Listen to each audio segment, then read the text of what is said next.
muuqaalkan waxaa diiradda ku saari doonaa qaabka scientifiga loo geliyo trigonometry. Waa qaybtii saddexaad marka waa tan theta y. ugu horeyn su-aasha koowaad waxaa inoo qoran tan 15 degree waa markaan degree waay scientifiga waxaa muhiimka inuu saaran yahay degree xarafkaas diido yaristo inuu saaran yahay. haddii uusan ku saarin waxaa taaban doontaa marka hore shifty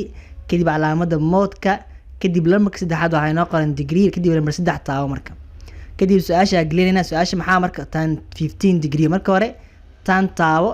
kadib 15 oo taabo 15 waa kadib bisha soo yar kadib waxaa taabanaya calaamada equalka marka oo jawaabta meeqa marka waa 2 minus radical 3 oo jawaabta soo baxaysa waxay la mid tahay dhigi doonaa waa 2 minus radical 3 waa halaas oo kaliya waay. su-aasha labaadna waxay noo qoran tahay minus 105 degree ugu horeyn kuwan baabi on taabo midan in degree marka hore waxaa waajibi kor inuu saaran yahay calaamada maxaa degreega hadda anaga kor waxay noo saaran maxaa calaamada degreega way saaran tahay kadib waxaa taaban doonaa tan marka hore tan taabo kadib waxaa waa minus 105 degree waa minus 105 degree kadib bisha soo xir marka kadib waxaa taaban doonaa calaamada equalka marka oo jawaabta marka waxaa waa 2 plus radical 3 waay hadda waa korna waxaa dhigi doonaa waxay la mid tahay dhigi doonaa equal inoo dheh waa 2 plus radical 3 waay. su-aasha saddexaadna waxay noo qoran tan 5 by oo loo qeeyo 12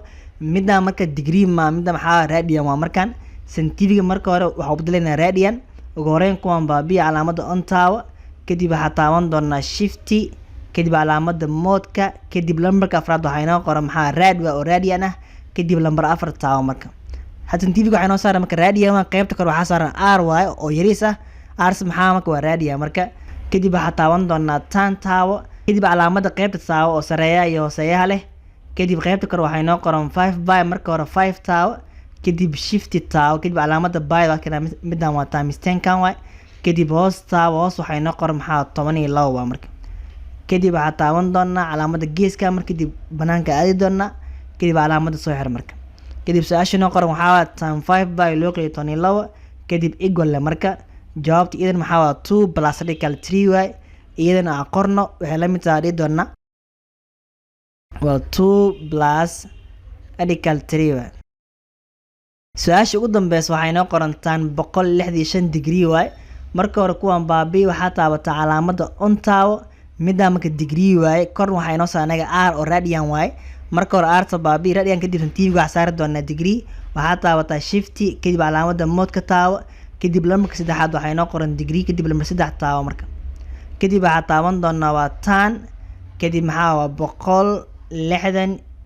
165 degree kadib bisha soo xir kadib waxaa taaban doonaa calaamada equalka jawaabta idan waxaa waa minus 2 plus radical 3 halaasoo kaliya muuqaalkan aad waa mahadsantiin. thank you.